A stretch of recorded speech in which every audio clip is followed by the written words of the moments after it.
Assalamualaikum warahmatullahi wabarakatuh. Halo semuanya teman-teman, selamat malam. Selamat datang kembali di channel Ilo Ekstrim dan masih bersama saya Ilo.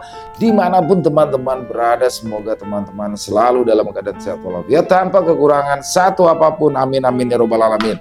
Dan pada kesempatan yang baik ini saya masih akan melanjutkan kisah AKP Herman. Wah, sesuai dengan janji saya ya, akan saya up berturut-turut karena memang ini kisah keren banget teman-teman. Tapi memang panjang, jadi terpaksa banget saya bagi menjadi 2 part dan di sini langsung saya up 2 kali berturut-turut biar teman-teman gak bingung. Dan sesuai dengan janji malam ini langsung nih part 2 endingnya, kisah AKP Herman dalam menangani kasus kematian dari Alif. Terima kasih kepada Bu Wayudia ya atas kisahnya yang luar biasa. Dan sebelum kita masuk ke dalam kisahnya, buat teman-teman mungkin yang belum subscribe channel Ilo Ekstrim, yuk bisa diklik dulu tombol subscribe, jangan lupa lonceng notifikasinya juga dinyalakan agar teman-teman selalu mendapatkan notifikasi dari konten-konten yang akan kami upload selanjutnya. Dan untuk channel Ilo Ekstrim kami upload setiap hari ya teman-teman ya, setiap malam jam 7 malam waktu Indonesia bagian Barat. Oke, nggak pakai berlama-lama lagi, pasti udah gak sabaran kan untuk masuk ke dalam kisahnya. Kita langsung saja masuk ke dalam kisahnya. Bunuh horor, kematian dalam diam untuk Bu Rum. Kisah AKP Herman. Sore itu, AKP Herman dan Bribda Ritonga berada di rumah Lukman untuk bertemu dengan Rumlah. Rumlah tampak gugup duduk di depan AKP Herman yang memiliki mata setajam elang. Namanya siapa, Bu? Tanya AKP Herman ramah. Wah, ternyata bapak polisi ini ramah, tidak segalak wajahnya, batin Rumlah. Rumlah Pak Polisi atau biasa dipanggil Bu Rum. Baik, Bu Rum adalah orang pertama yang menemukan gelang milik almarhum Alif. Bu Rum hanya mengangguk. Kok Bu Rum tahu ya kalau gelang itu adalah milik Alif? Wah, saya itu kan kerja di rumah Pak Anwar juga Pak Polisi. Jadi saya tahu anak-anaknya Pak Anwar itu pakai gelang seperti itu. Alin adiknya Alif juga pakai kok. Ada inisialnya huruf A juga. Saya hafal. Wong sejak kecil Alif sama Alin yang ngomong juga saya. Jadi pas saya nemu gelang itu saya langsung tahu kalau itu gelang milik Alif. Ya saya langsung lari ke rumah Pak Lukman, kata Bu Rum. Baik, pagi itu saat Bu Rum datang ke rumah Bu Tuti, bagaimana keadaan Bu Tuti? Dia kelihatan panik, bingung, atau biasa saja? Oh, biasa saja Pak. Cuma ya memang Bu Tuti agak gak enak badan gitu, meriang katanya. Karena kemarin habis diajak Mas Wawan nginep di Malang. Padahal kan cuaca sedang hujan terus menerus. Malah minta saya untuk buatin dia wedang jahe. Dia tampak gugup, takut, atau gelisah? Tidak Pak, biasa aja tuh. Oke baik. Setelah Bu Tuti diberitahu kalau ada jasad Alif dikubur di halaman rumahnya, bagaimana reaksinya? Nah, kalau setelah dikasih tahu Pak Lukman kalau ada jasad Alif ditemukan di rumahnya, baru saya lihat wajahnya putih loh Pak. Tangannya itu loh sampai gemeter. Malah saya yang nyuruh dia duduk dan kasih minum, soalnya dia takut pingsan. Oke, kalau Bu Rum sendiri sudah lama bekerja di rumah Bu Tuti? Lumayan Pak Polisi. Saya kerja sama Bu Tuti termasuk yang paling lama, ya sekitar 5 atau 4 tahunan gitu, jawabnya. Ibu hanya bekerja di rumah Bu Tuti dan Bu Anwar? Oh enggak Pak, saya itu kerja di banyak rumah. Uang paling cuma satu rumah ya cuma paling 2 jam, paling lama 3 jam. Berarti Bu Rum kenal baik sama Bu Tuti? Bagaimana sifatnya? Iya Pak, kalau Bu Tuti itu orangnya baik kok Pak. Cuma ya namanya orang, kalau sudah tua ya pasti rata-rata cerewet Pak. Cuma ya masih wajar. Paling Bu Tuti bakalan marah kalau ada anak-anak yang berisik di depan rumahnya atau saya nyapunya kurang bersih. Jadi dia sering marah sama anak-anak yang main di depan rumahnya? Iya Pak, wah anak-anak itu memang nakal-nakal. Bahkan Dimas itu pernah hampir dipukul gara-gara ngelempari kucingnya Bu Tuti sampai kepalanya berdarah loh Pak. Nah kemarin juga saya sempat ketemu sama Pak Muksin yang jual bakso keliling komplek. Katanya di hari Jumat dia itu lihat Bu Tuti ngejar-kejar Alif sama Dimas pakai sapu gara-gara 2 anak itu mecahin pot bunga miliknya. Hari Jumat kemarin saat Alif dinyatakan hilang, tanya ke Pak Herman. Iya Pak, nanti Bapak bisa tanya sendiri kok sama Pak Muksin ya, jawab Bu Rum. Baik, Bu Rum tadi bilang Bu Rum itu bekerja di banyak rumah. Rumah siapa saja ya? Oh, rata-rata satu blok di sini pernah, Pak. Kecuali rumahnya Pak Burhan, karena dia itu orang baru. Lalu Pak Alan, karena dia tinggal sendirian. Lalu Bu Lukman, ya saya sendiri tidak pernah kerja sama Bu Lukman, kata Bu Rum.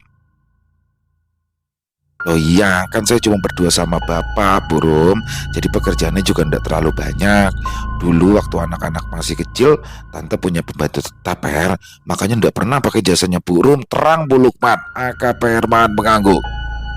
Rata-rata mereka meminta buruh melakukan apa saja ya? Tanya Kak Perman lagi. Iya macam-macam loh Pak. Ada yang nyuruh nyapu, ngepel, nyuci, nyetrika. Ada juga yang cuma dimintai tolong jaga anak. Atau cuma dimintai tolong masak kalau ada hajatan Pak. Tapi ya kalau yang harian tetap cuma sama Bu Maya, Bu Tuti, Bu Birahim sama Bu Anwar. Yang lainnya cuma sewaktu-waktu aja. Setiap hari. Oh tidak Pak, di blok ini cuma 3 hari, Senin, Rabu, sama Jumat. Nah, Selasa, Kamis, Sabtu saya di blok sebelah, hari Minggunya saya libur. Berarti burung pernah masuk hampir ke semua rumah yang ada di blok ini. Ya rata-rata sudah Pak, bahkan rumah yang sekarang kosong itu sebelumnya ditempati sama Bu Yahya. Saya juga pernah kerja di sana. Kalau memang burung pernah masuk di semua rumah di blok ini, kira-kira burung pernah lihat benda ini? AKP Herman lalu menyerahkan sebuah benda yang dibungkus plastik. Apa ini ya? Tanya burung balik sambil membolak-balikan potongan keramik tersebut. Bu Lukman yang kepo langsung mendekat dan ikut mengamati potongan keramik itu. Itu kayak pecahan vas bunga atau pajangan ya? Soalnya kalau piring atau gelas biasanya warnanya polos tidak berukir begitu. Lagian ini kok tebal sekali ya? Saya tidak bisa bayangin deh kalau ada piring atau gelas keramik setebal ini, kata Bu Lukman berargumen. Oh, menurut Tante begitu ya? Tanya ke Herman. Iya, ini seperti bagian dari pecahan vas bunga atau hiasan meja, jawab Bu Lukman. Memangnya Pak Polisi nemu di mana ya? Tanya Bu Rum. Itu yang akan kami selidiki, karena kami khawatir jika benda ini adalah benda yang digunakan untuk menghabisi nyawa Alif, jawab AKP Herman singkat. Mendengar ucapan AKP Herman, ekspresi kaget tampak terlihat di wajah Bu Rum. Entah, dia terkejut karena benda yang dia pegang sekarang ini ada hubungannya dengan kasus pembunuhan Alif, atau dia terkejut karena dia tahu siapa pemilik potongan keramik tersebut. Tapi kemudian dia berusaha tenang dan mengembalikan potongan keramik itu kepada AKP Herman. Waduh, saya lupa ya Pak, coba nanti di rumah saya ingat-ingat, katanya lagi sedikit gugup. Tapi AKP Herman sempat menangkap nada gugup dari ucapan Bu Rum. Baik Bu, nanti kalau memang Ibu sudah ingat, tolong kabari saya ya, kata AKP Herman, dan Bu Rum pun hanya mengangguk. Selanjutnya saya ingin sedikit bertanya-tanya kepada Pak Burhan. Om Lukman bisa antar saya? Pak Lukman pun mengangguk. Rumah Burhan adalah rumah nomor C5. Rumah dengan pagar tinggi, dari luar kelihatan sekali karakter pemiliknya yang kurang suka bersosialisasi. Ada keperluan apa ya Pak? Bapak-bapak mencari suami saya? Tanya seorang wanita dengan hijab panjang sampai lutut setelah dia keluar menemui rombongan AKP Herman di depan pintu gerbang rumahnya. Saya diperlu sedikit dengan Pak Burhan Bu. Kami ada sedikit pertanyaan, jawab AKP Herman. Oh, maaf, suami saya sudah seminggu ini keluar kota. Ada safari dakwah dengan timnya, jawab Bu Burhan. AKP Herman mencatatnya di buku. Berarti Bapak sudah seminggu ini tidak pulang? Iya Pak, kalau Bapak sedang safari dakwah begini bisa 1-2 minggu tidak pulang. Bahkan kalau keluar pulau bisa 1 bulan tidak pulang, terangnya. Oke baik, kalau begitu saya ada sedikit pertanyaan untuk Ibu. Apakah Ibu sudah mendengar jika ada seorang anak laki-laki yang hilang di hari Jumat kemarin? Tanya AKP Herman. Oh iya Pak, saya dengar. Itu putranya Pak Anwar kan? Tapi bukannya sudah ditemukan dikubur di halaman rumah Bu Tuti ya? Dari mana Ibu tahu? Oh, dari ibu-ibu juga waktu belanja di tukang sayur. Apakah beberapa hari ini Ibu mendengar atau melihat sesuatu yang janggal atau mencurigakan? Aduh Pak, maaf Pak, saya ini jarang keluar rumah, apalagi kalau suami saya keluar kota seperti ini. Saya tidak melihat atau mendengar apa-apa. Baik Bu Burhan, nanti kalau suami Ibu sudah pulang tolong kabari saya ya. Ini kartu nama saya, karena saya perlu mengecek keberadaan semua orang yang ada di dalam blok ini, kata AKP Herman sambil mengulurkan sebuah kartu nama. Loh, kenapa keberadaan suami saya yang sedang di luar kota perlu dipastikan keberadaannya Pak? Tanyanya dengan mata menyipit. Karena saya perlu memastikan alibi setiap orang yang ada di blok ini. Jawab AKP Herman. Wajah Bu Burhan tidak berubah, tidak ada kepanikan atau apapun, dan ini betul-betul diperhatikan oleh AKP Herman sebagai seorang anggota kepolisian yang sudah berpengalaman mempelajari ekspresi wajah orang. Ah, baik Pak, nanti akan saya sampaikan pada suami saya, dan saya mohon maaf karena tidak mempersilahkan bapak-bapak masuk karena di dalam rumah tidak ada siapa-siapa, katanya dengan nada tidak enak. Oh, tidak apa-apa Bu, saya paham, kata AKP Herman lalu berpamitan. Bagaimana menurutmu Her? Tanya Pak Lukman. Sampai saat ini saya lihat dia bicara jujur Om. Tapi coba nanti saya cross check. Kan kalau suaminya sudah pulang. Karena rumah nomor C70, maka sekarang saya ingin ke rumah nomor C9, rumah keluarga Ibrahim, kata AKP Herman. Pak Ibrahim baru saja pulang kerja ketika istrinya memanggil ada Pak RT dan 2 orang anggota polisi. Wah, ada apa ini ya? Bapak-bapak kok tumben ya mampir ke rumah saya? Pasti ada hubungannya dengan kematian Alif ya? Tanya Pak Ibrahim dengan ramah. Ya Pak Ibrahim, apakah pada hari Jumat tanggal 19 kemarin Pak Ibrahim sempat melihat atau mendengar sesuatu? Tanya AKP Herman. Nah itu dia Pak. Pas tanggal 19 kemarin saya itu sekeluarga pergi ke Kediri Pak, menengok orang tua saya. Nah pulangnya itu hari Minggu malam sekitar jam 9. Sudah langsung istirahat. Kami itu sama sekali tidak tahu apa-apa. Lah kok Senin pagi istri saya dengar ribut-ribut, katanya ditemukan jenazah Alif. Duh, lah kok miris saya, kata Ibrahim. Bapak Ibrahim berangkat dari sini pukul berapa? Tanya AKP Herman. Sekitar pukul 4 atau 5-an gitu Pak. Saya tidak lihat jam persisnya ya. Pokoknya begitu semua siap ya langsung berangkat. AKP Herman lalu membuka buku catatannya. Apakah mobil Anda adalah jenis sedan berwarna putih dengan nomor polisi L1972ZE? Betul Pak. AKP Herman lalu mengangguk. Satpam komplek telah mencatat bahwa mobil Bapak diketahui keluar kompleks sekitar pukul 16.40. Nah iya, sekitar jam segituan saya keluar, dan Bapak bisa cek lagi di CCTV kalau mobil saya baru masuk kompleks ini lagi pada hari Minggu sekitar jam 9 malam, katanya dengan yakin. Mohon maaf Pak, apakah Bapak ataupun Ibu Ibrahim sebelumnya pernah terlibat percekcokan atau perbedaan pendapat dengan keluarga Pak Anwar? Wajah Pak Ibrahim yang awalnya tampak meyakinkan tiba-tiba saja berubah pucat. Percekcokan ya Pak? Aduh, kalau dibilang percekcokan kok terlalu berat ya Pak. Mungkin ya bisa dibilang hanya salah paham kecil. Salah paham? Salah paham tentang apa ya Pak? Itu Pak, biasalah ibu-ibu Pak, masalah wanita. Jawabnya seperti tidak mau berterus terang. Pak Ibrahim, saat ini saya sedang mengusut sebuah kasus kematian yang sangat serius. Segala informasi sekecil apapun harus diberikan kepada kami. Wah, tapi masalah istri saya sama Bu Anwar ini tidak ada hubungannya loh Pak dengan kasus kematian Alif. Itu biar polisi yang menilai Pak, jawab AKP Herman tegas. Pak Ibrahim tampak menundukkan kepalanya. Tatapannya kini tidak seyakin tadi. Jadi istri saya itu sempat minjam uang sama Bu Anwar sekitar 2 bulan yang lalu. Ya maklum lah Pak, saya ini kan cuma pegawai kecil. Kebetulan mertua saya butuh tambahan biaya untuk renovasi rumah. Tapi tabungan kami ya memang kami simpan untuk biaya sekolah anak-anak. Akhirnya istri saya berinisiatif untuk meminjam uang dari Bu Anwar. Apalagi dengan Bu Anwar baru dapat warisan, maka pinjamlah istri saya sekitar 50 juta. Terus dipinjami Pak, tapi cuma separuhnya, 25 juta, dengan janji akan kami kembalikan dengan cara dicicil 2 bulan. 1 bulannya 12,5 juta. Lah kok belum ada 1 bulan sudah ditagih Pak. Ya jelas istri saya marah-marah. Alasannya Bu Anwar mendadak dia butuh untuk beli mobil baru. Ya kita kan bingung ya Pak. Akhirnya istri saya curhat di grup PKK.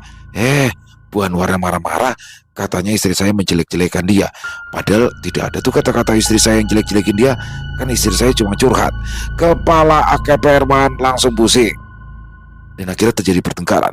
Potong AKP Herman sebelum Pak Ibrahim ikut-ikutan curhat padanya. Ya kalau pertengkaran sampai cakar-cakaran yang enggak Pak. Namanya juga ibu-ibu, ya cuma saling ngata-ngatain aja. Sampai sakit hati? Oh tentu Pak. Sampai dendam? Jelas Pak. Sampai tega membunuh? Pas. Apa? Bagaimana?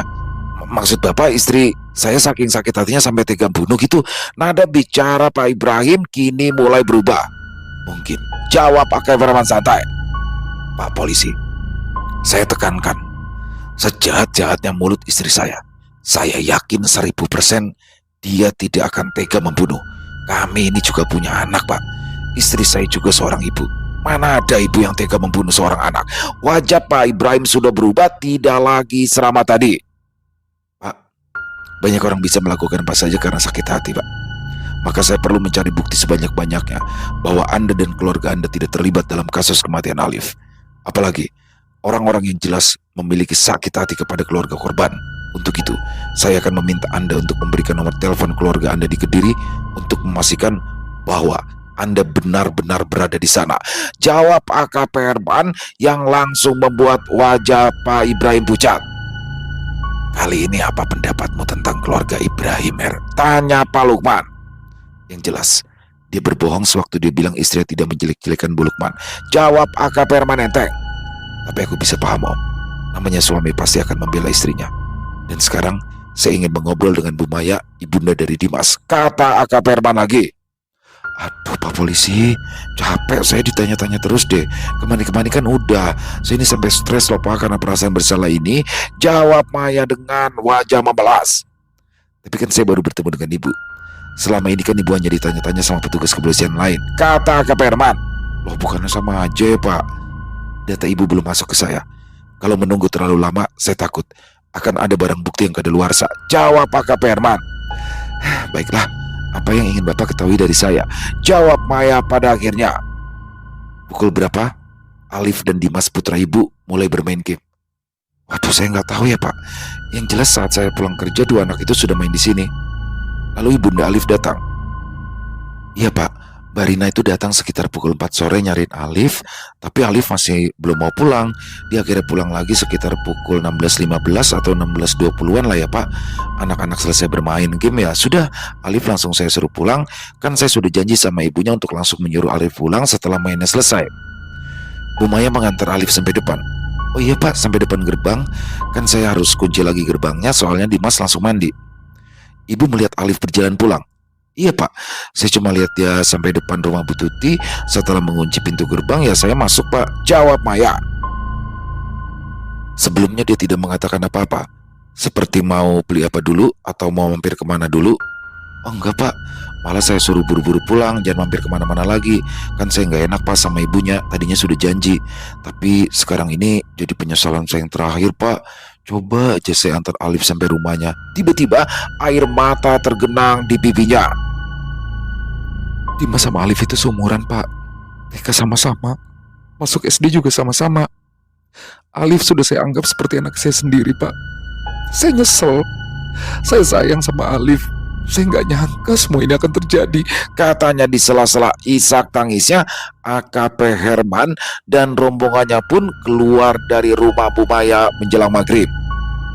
Sholat dulu nanti kita lanjutkan. Tinggal rumah Pak Alan sama Pak Nanang kan. Kalau Bu Tuti sekarang sedang di rumah sakit karena kondisinya drop. Kata Pak Lukman, AKP Herman pun mengangguk. Selepas sholat maghrib dan makan malam, ketiga orang tersebut berjalan ke rumah Alan, rumah nomor C6. Sebuah motor tepat datang dari arah luar mendekati mereka bertiga. Loh, ini Pak Alan yang baru datang. Kata Pak Lukman, Alan yang baru datang langsung memarkirkan sepeda motornya di depan rumahnya. Dia tersenyum kepada Pak Lukman. Iya Pak RT, saya baru datang. Ada perlu apa dengan saya? Tanyanya. Oh bukan saya, tapi bapak-bapak ini bapak-bapak dari kepolisian. Jawab Pak Lukman. Mendengar kata polisi, wajah Alan yang awalnya tersenyum langsung berubah. Polisi? Ada perlu apa ya polisi cari saya Pak RT? Tanyanya dengan dahi berkerut, wajah tidak suka langsung terlihat di wajahnya. Masalah kematian Alif Pak. Jawab Pak Lukman. Loh, saya tidak tahu apa-apa ya tentang kematian anak itu Pak. Saya itu kan kerja setiap hari. Bahkan hari Sabtu saya kerja dari pagi baru pulang jelang Isya seperti sekarang ini. Jawabnya. Bisa kita masuk dulu? Karena akan ada beberapa hal yang ingin saya tanyakan. Kata AKP Herman yang entah langsung tidak suka kepada sikap Alan yang seperti memproteksi diri. Alan tidak berkata apa-apa. Dia langsung membuka pintu gerbang dan mendorong motornya masuk. Dengan hanya menggunakan gerakan tangan, ia menyuruh rombongan AKP Herman untuk masuk mengikutinya. AKP Herman dan rombongannya lalu masuk ke dalam. Herman sempat kaget melihat ke seluruh ruangan. Ruangan itu hampir seluruhnya kosong. Hanya ada beberapa barang-barang peralatan dapur, kulkas, TV, dan kasur tanpa dipan tampak digelar di dalam kamar. Di ruang tamu hanya ada sebuah karpet. Herman menerka. Alan ini adalah tipe laki-laki pemalas atau penakut, tapi Herman lebih cenderung yang kedua karena lantai rumahnya tampak bersih. Hanya saja dia takut kalau harus keluar kamar malam-malam, maka dari itu semua kebutuhannya diletakkannya di dalam kamar, dan rasa takut itu bisa dilihat Herman dari tatapan matanya. Saya tinggal sendirian, Pak. Saya ngontrak di sini. Walaupun di sini perumahan elit, tapi saya beruntung dapat harga murah, dekat dengan kantor. Kalau anak istri saya tinggal di Banyuwangi, Pak. Istri saya juga kerja di sana. Jadi dia tidak mau ikut saya di Surabaya. Soalnya saya juga sering pindah-pindah. Kasihan anak saya kalau ikut saya. Nanti sekolahnya bakalan ikut pindah-pindah juga. Makanya rumah ini minim perabot. Soalnya akan susah pindah kalau saya harus dipindah tugaskan di tempat lain lagi. Terangnya seolah membaca pertanyaan AKP Herman dalam hati. AKP Herman tampak menganggukkan kepalanya lalu duduk di karpet setelah dipersilakan oleh Alan. Oke, baik, kalau begitu saya langsung mulai saja ya, Pak. Apakah Bapak sudah mendengar kasus kematian anak dari Pak Anwar? Wah, iya ya, saya dengar, Pak. Waktu malam saya pulang kerja, saya lewat depan rumah Pak Anwar, kok ada ramai-ramai. Saya sempat tanya-tanya ada apa. Lalu ada Bu Nanang bilang kalau Alif hilang. Jawabnya, pukul berapa Anda pulang kerja malam itu? Sekitar pukul 7 malam, Pak. Apakah Anda selalu pulang malam? Ya, betul, Pak. Maklum, saya cuma kuli. Jawabnya. AKP Herman menatap wajah laki-laki berusia sekitar awal 30 tahunan itu. Sebentar-sebentar, laki-laki itu membasahi bibirnya saat berbicara dan selalu menengok ke arah pintu dengan gelisah, seolah takut seseorang akan muncul tiba-tiba dari luar. Anda sedang ada masalah? Tanya AKP Herman. Alan tampak tergagap, dia ganti menatap Herman. Tidak, Pak, tidak ada apa-apa. Jawab dengan gugup. Apa yang Anda sembunyikan? Tanya AKP Herman semakin yakin kalau laki-laki yang ada di hadapannya ini sedang menyembunyikan sesuatu. Tidak, Pak, tidak ada apa-apa, tegasnya. Tapi suaranya kurang meyakinkan dan dia tidak berani menatap mata AKP Herman. Anda yakin? Tidak mendengar atau melihat sesuatu yang mencurigakan di malam itu? Tidak, Pak. Anda yakin? Pada hari Jumat tanggal 19 kemarin, Anda sampai rumah pukul 7 malam. Tanya AKP Herman lagi. Iya, Pak. Setiap hari saya pulang antara itu. Bisa saya minta nomor kantor Anda? Untuk apa, Pak? Sekarang wajahnya tampak benar-benar pucat. Untuk memastikan bahwa apa yang Anda katakan benar, Anda pada hari Jumat kemarin memang pulang malam, kata Herman dengan santai. Tapi itu semua tidak ada hubungannya dengan kantor saya, Pak. Keberadaan saya di mana saat itu juga tidak ada hubungannya dengan kematian Alif, kata Alan. Dari sorot matanya tampak ada ketakutan yang terbaca oleh Herman.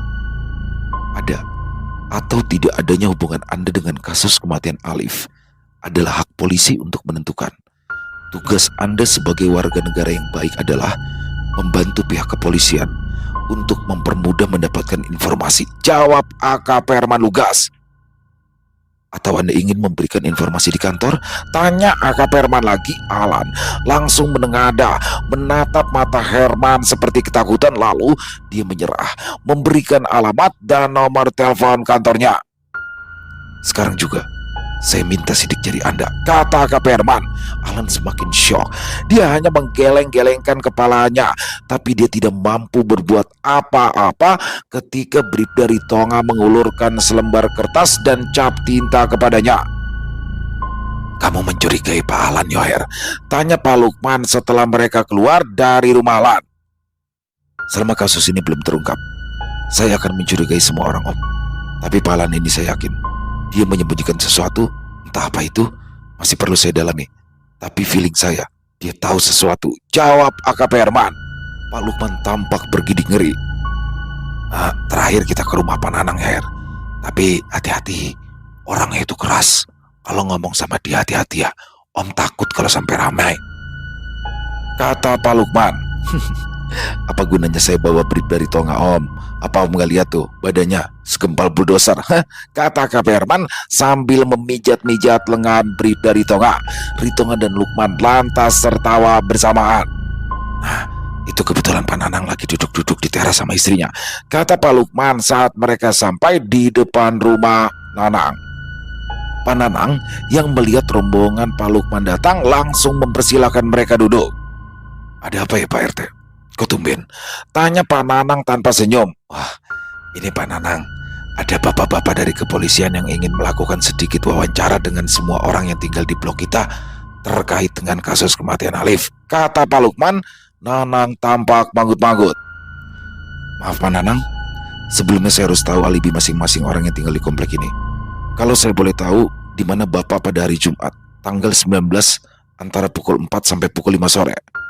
Pak Nanang menatap wajah Herman lekat-lekat. Saya juga berhak tidak menjawab, bukan? Toh saya tidak terlibat dengan masalah kematian Alif. Jadi saya tidak memerlukan alibi, jawabnya enteng. Tapi sebagai warga negara yang baik, Bapak wajib membantu pekerjaan abdi negara. Dan saya juga berhak untuk tidak menjawab pertanyaan Anda tanpa diwakili pengacara saya, jawab Pak Nanang lagi, kali ini dengan mata menantang. Apakah Anda sedang bersama seseorang yang datang dengan Avanza Silver dengan nomor polisi L4424AP? Tanya AKP Herman balik. Wajah Pak Nanang yang awalnya tenang berubah tegang, dia lalu membetulkan posisi duduknya. Dari mana kamu tahu kalau saya ada tamu sore itu? Itu kewenangan polisi Pak, dan Anda tidak berhak untuk tahu, balas AKP Herman dengan sinis. Kami sudah tahu Pak, pemilik mobil tersebut adalah Yongki Ansori, seorang mantan residivis, kata AKP Herman lagi, yang sebelumnya memang sudah menyuruh brib dari Tonga untuk mencari tahu nomor plat mobil milik siapa saja yang keluar komplek di Jumat sore itu. Wajah Pak Nanang berubah, tidak sok seperti tadi lagi. Tapi kami hanya ngobrol-ngobrol saja Pak. Kebetulan dia teman lama saya. Apa salah? Seorang mantan residivis punya teman, kata Pak Nanang, tapi sekarang nada suaranya tidak lagi angkuh. Tidak masalah, hanya saja pertemanan yang bukan untuk urusan kejahatan, kan? Oh, maksud Bapak apa ya? Kami hanya ngobrol-ngobrol biasa, cerita-cerita biasa, kata Pak Nanang. Tidak membicarakan kejahatan? Oh, tentu tidak Pak. Upaya balas dendam mungkin? Balas dendam? Balas dendam sama siapa? Sama keluarga Anwar? Hah? Kenapa saya harus balas dendam dengan keluarga Anwar? Mungkin masalah sepele, masalah mobil yang tergores mungkin. Tiba-tiba di sini Nanang tertawa. Wah. Kalau ini sudah kejauhan ini. Jadi begini ya Pak, saya ini memang ada sedikit masalah dengan Pak Anwar. Waktu itu bahkan sempat ramai. Saksinya ini Pak RT, sampai sempat misahin kami karena kami memang hampir baku hantam. Tapi setelah itu 5 hari kemudian saya berinisiatif meminta maaf kepada Pak Anwar. Saya sadar kita itu tetangga satu tembok. Apa ia mau musuhan?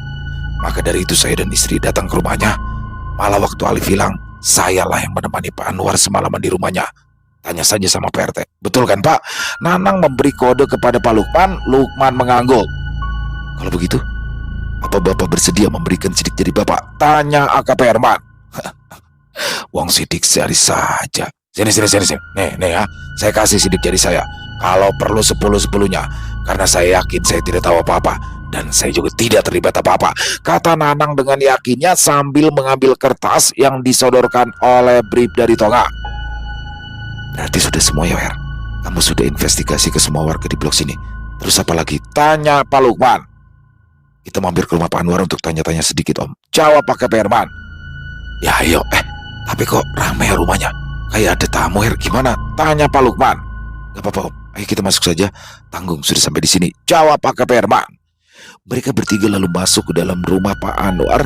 Ternyata keluarga Anwar tengah kedatangan guru-guru, tempat Alif sekolah, dan beberapa orang teman sekolahnya yang datang untuk mengucapkan bela sungkawa. Hari Kamis, Pukul 7 pagi, seorang tukang sayur berhenti di depan rumah Pak Lukman. Beberapa orang ibu-ibu langsung mengerumuninya. "Loh kok tumben Mbak Maya belanja sayur? Memangnya nggak kerja?" tanya Bu Lukman. "Wah, saya izin Bu Lukman, Dimas badannya panas, nggak ada yang jagain. Ini mau bikin sop buat dia," jawab Maya. "Walah, saya kok ya agak gak enak badan gitu ya. Sejak Alif ditemukan dikubur orang di kebun Bu Tuti, saya itu kok jadi nggak bisa nyenyak tidurnya ya. Kayak orang was-was begitu loh. Bayangkan, masa kata Pak Polisi, salah satu pembunuhnya itu diperkirakan tinggal di blok sini loh. Ih, kan ngeri," kata Bu Nanang. "Ah, masa polisinya bilang begitu, Bu?" tanya Bu Ibrahim menimpali. "Loh iya Bu, kan kemarin malam itu ngobrol sama suami saya," jawab Bu Nanang. "Oh iya, saya juga didatangi di sore harinya. Berarti kemarin itu memang semua orang didatangi ya?" celetuk Maya. "Enggak hanya kita, burung itu juga ditanya-tanya," jawab Bu Lukman. "Burung?" saut yang lain. "Ya iya, secara kan burung itu yang nemuin gelang Alif pertama kali. Di rumah saya ditanya-tanyain, malah sempat ditunjukin benda yang diduga untuk membunuh Alif." Beberapa ibu-ibu langsung melongo saling memandang. Bendanya benda apa ya Bu?" tanya Bu Nanang. "Ya seperti potongan keramik itu.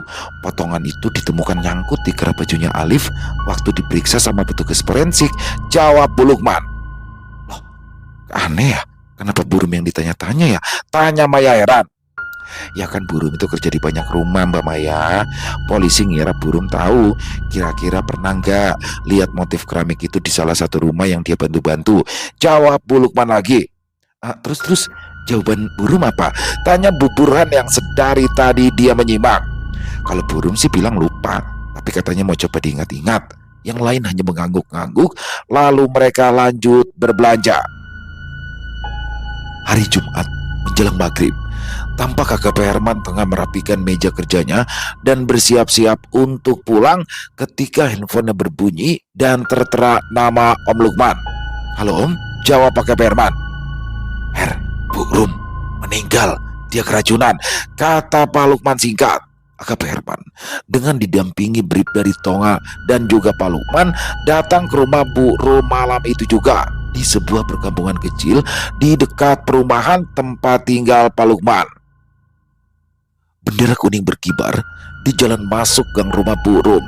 3 orang tersebut tampak berjalan masuk dengan sedikit tergesa-gesa. Beberapa orang tampak membaca tahlil di dekat tubuh yang sudah tertutupi kain jarik. "Mana keluarga burung?" tanya AKP Herman kepada salah seorang pelayat. Mbak Mar, mereneo, ono tamu iki lo," kata pelayat tadi sambil melambai kepada seorang wanita berusia sekitar 20 tahunan. Wanita yang menggunakan kerudung putih itu tampak sembab matanya.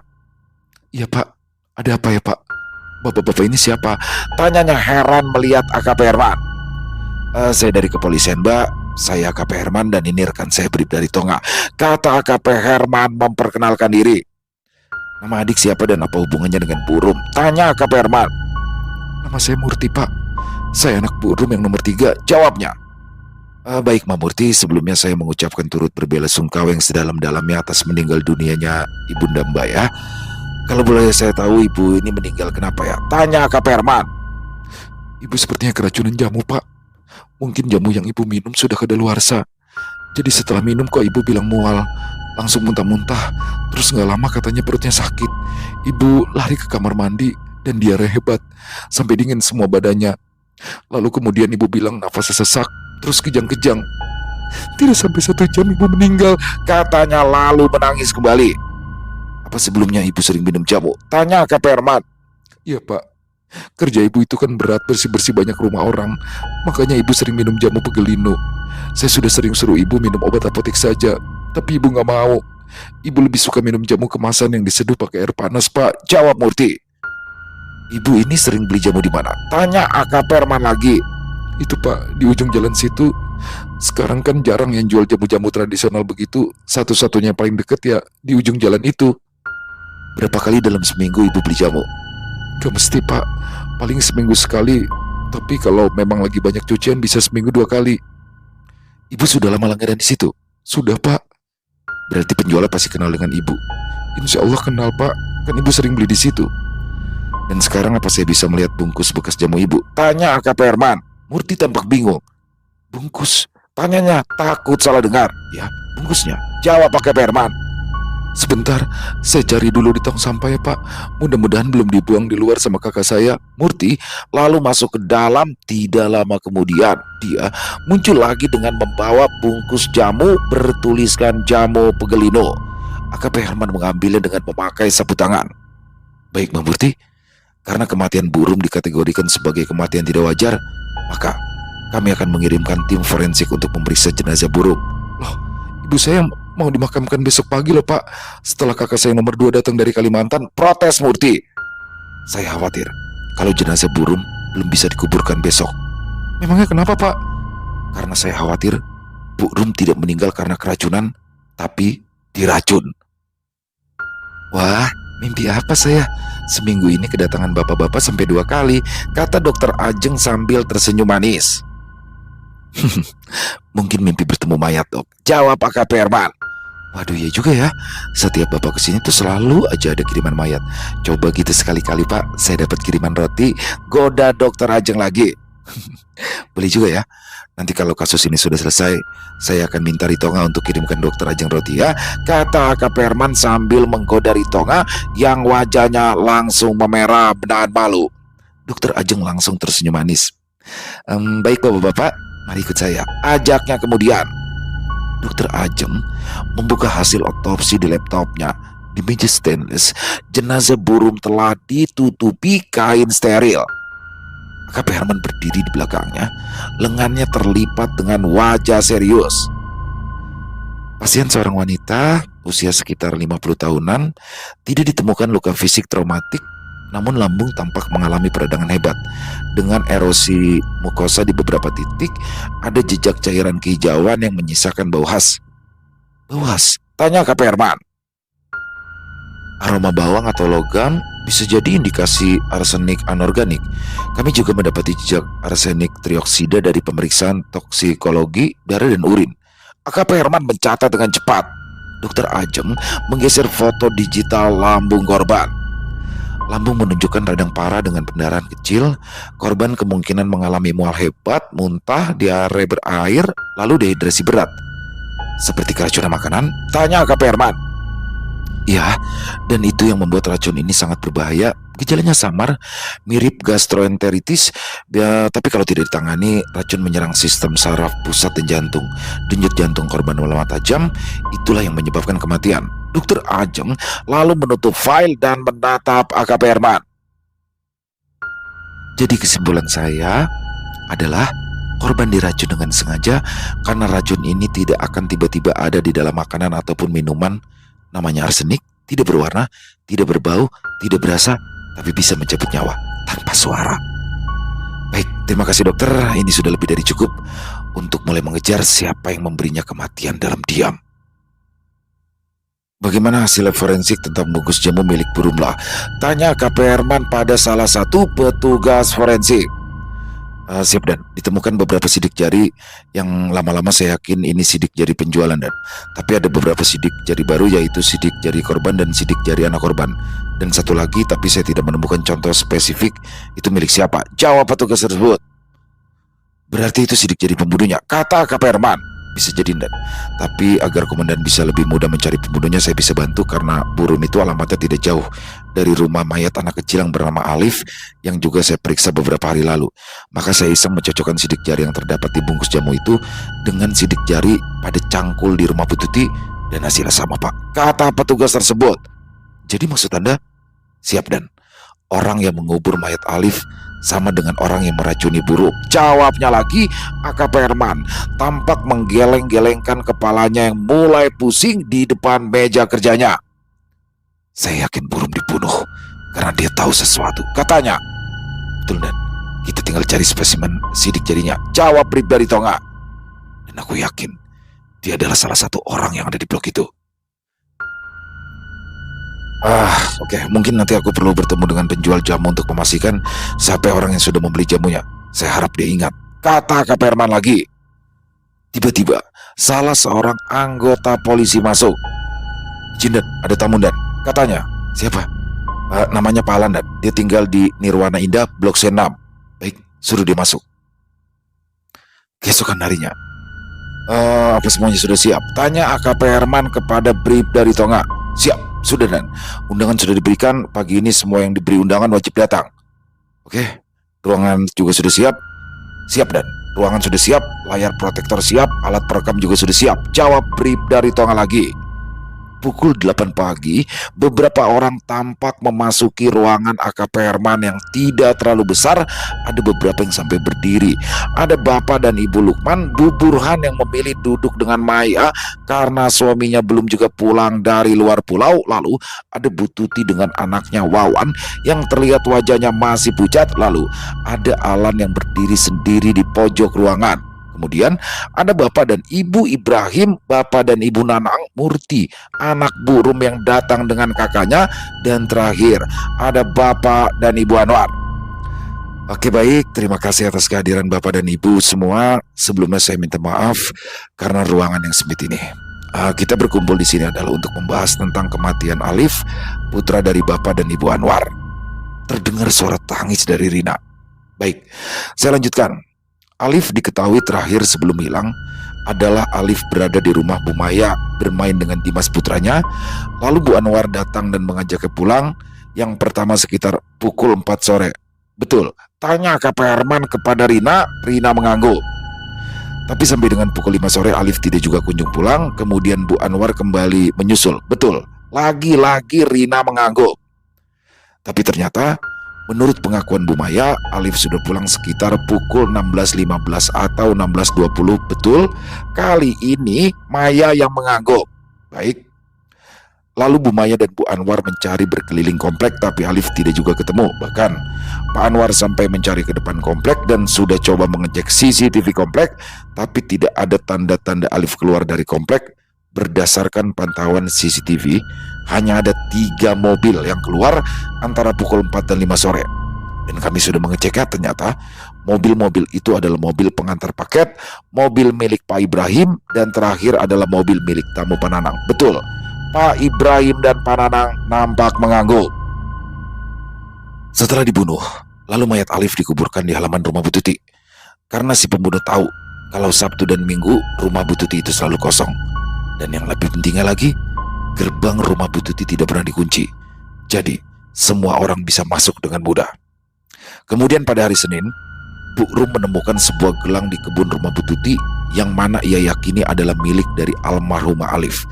Maka pihak kepolisian pun mengadakan penggalian dan benar, kami menemukan ternyata mayat Alif dikubur di sana. Terdengar kembali suara tangisan dari Rina, ibunda Alif. Dan sekarang pertanyaannya adalah, siapa orang yang sudah tega membunuh anak kecil berusia 7 tahun dan apa motifnya? Tanya AKP Herman sambil memandangi satu persatu orang yang hadir. Oke baik, sekarang kita beralih ke kematian kedua, yaitu kematian Bu Rum lah, atau yang biasa dipanggil Bu Rum. Kita ketahui Bu Rum meninggal secara mendadak pada hari Jumat malam setelah dia minum jamu pegalino yang sudah menjadi kebiasaannya. Pertanyaannya, siapa saja orang yang tahu kebiasaan dari Bu Rum? Tanya AKP Herman. Maaf Pak Polisi, saya pikir di blok saya yang biasa pakai jasa Bu Rum tahu kebiasaan Bu Rum. Kalau dia capek dia selalu minum jamu pegelino, karena dia sendiri yang selalu cerita pada orang-orang yang memakai jasanya Pak, kata Bu Tuti. AKP Herman tersenyum.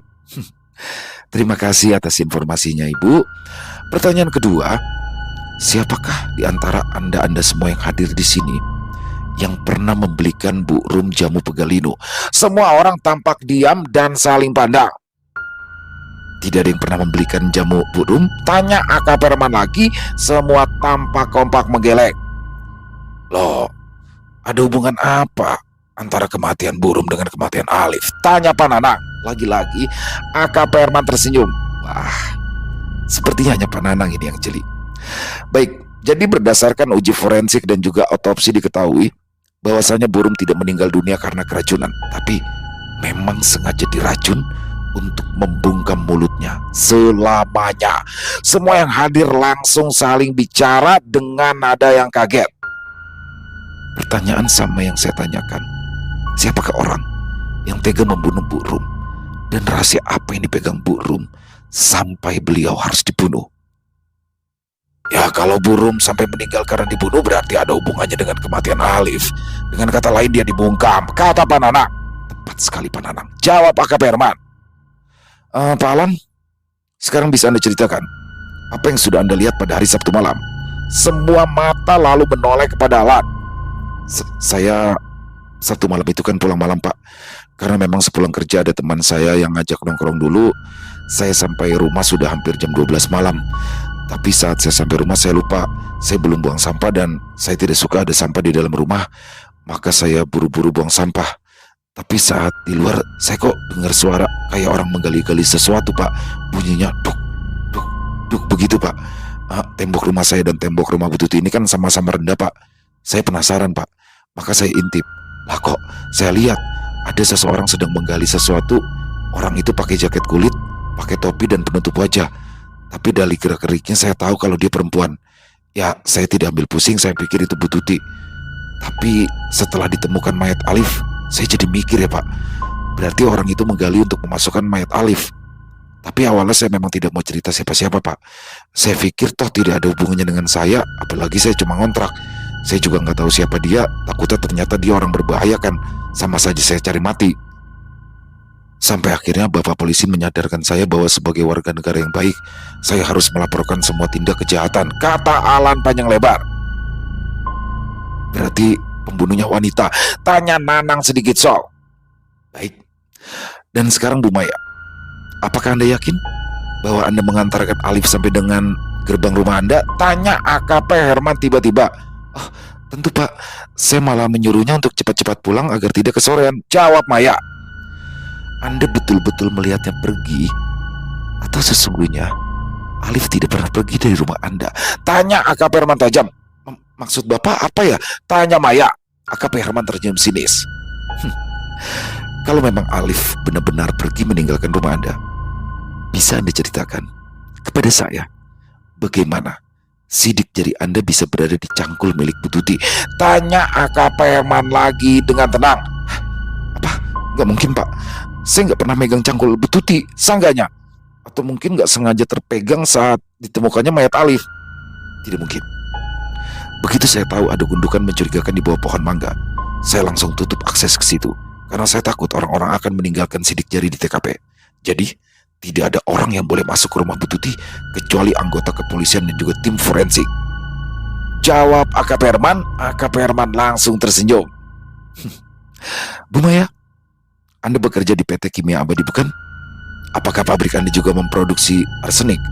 Maya langsung membeku. Arsenik adalah bahan kimia yang tidak boleh dijual bebas. Tapi bagaimana? Bahan itu ada di dalam kemasan jamu yang diminum oleh burung. Saya nggak tahu Pak, jawab Maya tergagap. Seorang anggota polisi masuk ke dalam ruangan dengan seorang wanita tua yang gemuk. Ini adalah Bu Ginem. Dia adalah penjual jamu tradisional langganan dari burung. Bu Ginem, coba perhatikan wajah-wajah yang ada di sini. Apakah di antara orang-orang ini ada yang pernah membeli jamu pegalino di warung ibu beberapa hari belakangan ini? Tanya AKP Herman. Wah, itu tuh ibu yang baju merah, jawab Bu Ginem sambil menunjuk ke arah Maya. Tidak, ibu bohong, saya nggak pernah beli jamu, katanya. Bu, walaupun saya wis tuwek, tapi saya ndak rabun dan pikun. Saya ingat, karena waktu itu uang ibu kan 10.000, padahal harga jamunya cuma 7.500. Saya cari kembalian di dalam, waktu keluar lagi, ibunya udah ndak ada, kata Bu Ginem. Dia bohong. Dia bohong Pak Polisi, saya tidak pernah membeli jamu di tokonya. Maya masih berusaha menyangka. Oke, mungkin Anda bisa menyangkal tidak pernah membeli jamu di tempat Bu Ginem, Bu Maya. Tapi bisakah Anda jelaskan kepada saya, kenapa di dalam bungkus kemasan bekas jamu milik burung yang membuat Bu Rum meninggal dunia ada sidik jari Anda? Wajah Maya langsung pucat seperti kapas. Dia lalu menutup tangannya dan menangis sejadi-jadinya. Maafin saya. Semua saya lakukan untuk melindungi anak saya, untuk melindungi Dimas, karena dia adalah satu-satunya milik kita sekarang. Maafkan saya, katanya sambil menangis keras. Jadi bagaimana ya? Kok bisa Maya tega membunuh Alif? Tanya Lukman sore itu saat Herman mampir ke rumah Lukman. Bukan, sebenarnya bukan Maya yang membunuh Alif, tapi Dimas Om. Jawab AKP Herman. Apa? Pak Lukman sampai berdiri saking kagetnya. Jadi sebenarnya tanpa diketahui oleh Bu Maya, Dimas ini menderita penyakit yang namanya conduct disorder, yaitu gangguan kejiwaan pada anak dan remaja yang ditandai dengan pola perilaku agresif dan melawan norma sosial seperti menyiksa hewan kecil atau membunuh tanpa rasa bersalah, menyakiti teman tanpa alasan, berbohong terus-menerus, mencuri atau merusak properti, melawan otoritas guru dan orang tua. Oh pantes, Bu Tuti itu pernah cerita sama saya kalau Dimas itu pernah ngelempari kucingnya sampai kepalanya berdarah, kata Bu Lukman. Betul. Dan perangainya itu juga dibenarkan oleh guru-gurunya. Om inget gak waktu malam-malam kita pergi ke rumah Pak Anwar di saat banyak guru dan teman-teman sekolahnya datang? Nah, salah satu gurunya bercerita kalau Dimas itu adalah anak yang nakal, suka mukul, nyiksa binatang, melawan. Tapi waktu itu saat saya dengar gurunya bercerita, saya pikir itu ya hanya kenakalan anak biasa lah ya. Lalu taunya, tanya Pak Lukman. Ya taunya setelah ini semua terungkap Om. Jadi Dimas pun langsung ditangani oleh dokter kejiwaan yang menangani Bu Tuti juga, yaitu dokter Danu. Bagaimana ceritanya ya Wer? Kok bisa Dimas melakukannya? Jadi menurut Bu Maya, saat Alif dan Dimas bermain game, Alif tampak memenangkan pertandingan. Nah karena terlalu euforia gembira, maka Alif langsung meledek Dimas. Merasa tidak diterima diledek, Dimas marah. Dia langsung mengambil vas bunga keramik yang ada di sebelah TV, lalu memukulkannya di kepala Alif sampai pecah. Maksud Dimas sebenarnya tidak ingin sampai membunuh. Dia hanya marah saja karena kalah bermain game dengan Alif. Tapi kesalahan fatal yang buat Dimas adalah dia memukul kepala Alif tepat di otak kecilnya. Maya yang melihat itu semua menjadi panik. Dia itu sempat teriak-teriak. Dia pikir Alif pingsan. Dia hendak membawanya ke rumah sakit. Tapi saat dilihat tiba-tiba Alif kejang-kejang. Lalu tidak lama kemudian dia meninggal dunia. Maka Maya pun panik. Dia lalu mengangkat tubuh Alif, dimasukkannya ke dalam gudang terlebih dahulu. Dia mengaku bingung. Dia mau lapor polisi atau bagaimana. Yang ada di dalam pikirannya saat itu adalah keselamatan Dimas. Dia takut kalau sampai Dimas di penjara. Maka dia berinisiatif untuk menyembunyikan mayat Alif. Akan tetapi tentu saja tidak mungkin menyimpan mayat Alif selamanya dong. Maka dia berniat untuk menguburnya, tapi dia bingung akan dikubur di mana karena rumahnya sendiri seluruhnya sudah dikeramik, tidak ada tanah lagi. Lalu dia ingat kalau setiap Sabtu malam rumah Bu Tuti ini kosong karena Bu Tuti selalu pergi ke rumah anaknya dan rumahnya pun tidak pernah digembok.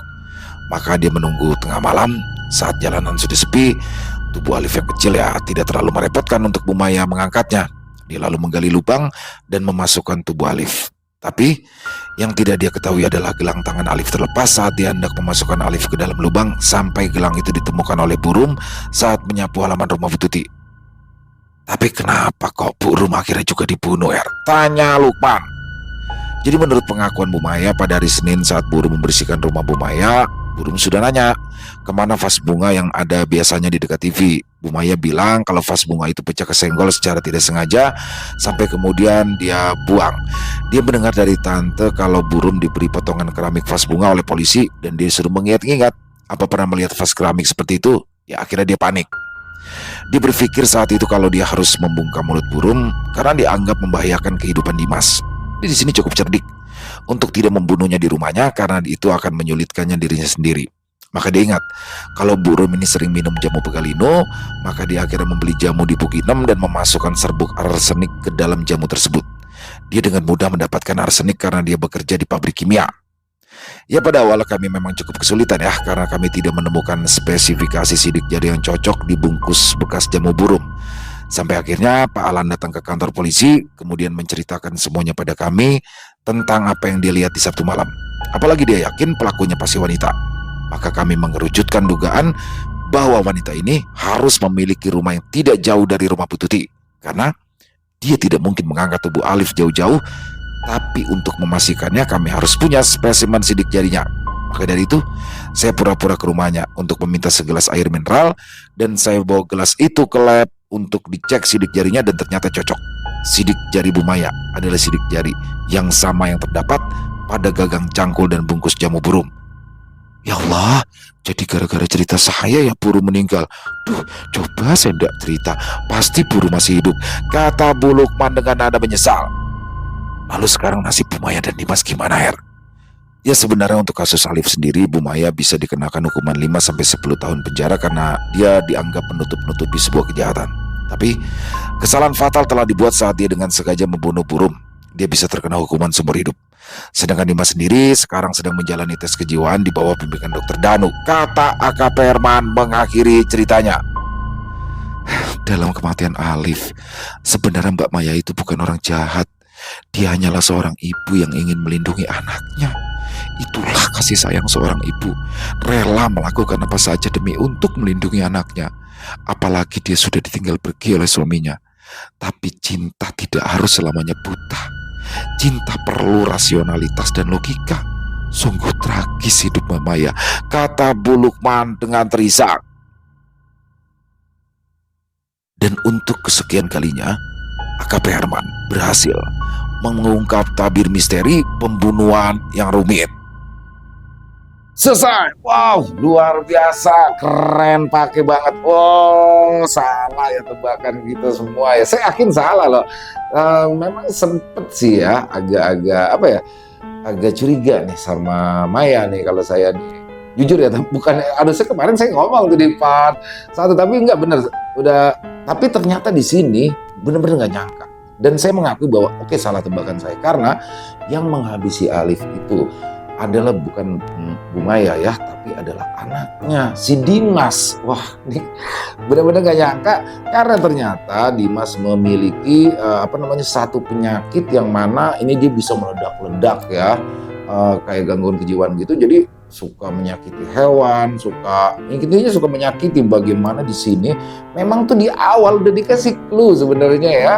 Dia main game dan saat itu Alif bilang tanggung mah lagi menang nih mah. Jadi dia main PS ya teman-teman ya, karena pakai joystick.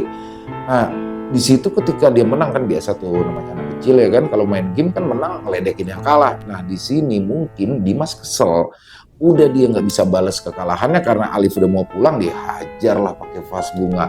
Dan di sini ternyata bagaimana Maya sebagai seorang ibu, ya itulah naluri seorang ibu ya, pasti akan melindungi anaknya terlepas dari salah atau benar anaknya. Dan di sini dia umpetin tuh jenazahnya Alif dan berpura-pura biasa, tapi jago banget sih dramanya ya. Dia pura-pura biasa, bahkan ikut nganterin ibunya Alif nyari, memberikan keterangan sama Pak Polisi dengan tenang, santai.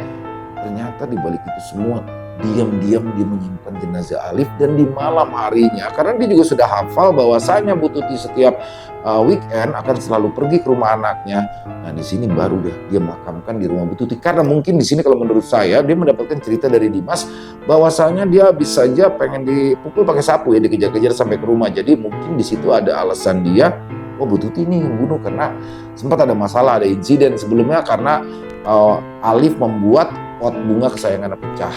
Wah, keren banget. Sempet mikir Pananang karena ngeselin Pananang di situ kan. Alan juga nggak bersahabat nih, rumah segini-gini doang. Wah, ternyata keren pakai banget.